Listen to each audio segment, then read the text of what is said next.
Labdien visiem! Šodien 23. oktobrī.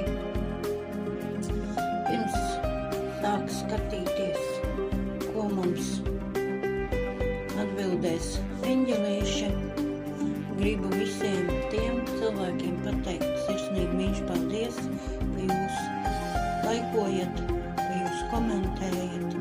Paldies par atgriezenisko saiti. Sirsnīgs mīļš paldies jums visiem. Un tagad skatīsimies, ko mums atbildēs uz mūsu jautājumiem eņģelīši.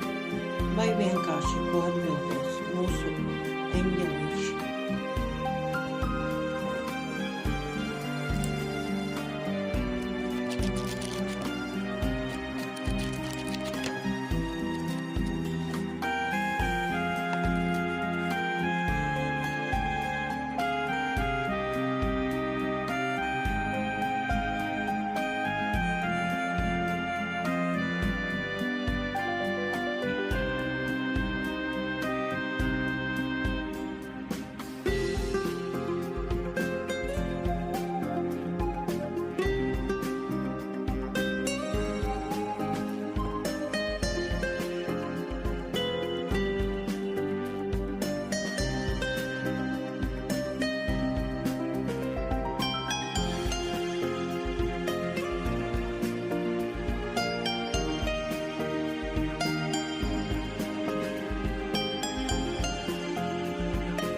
Lai mīlestības pilna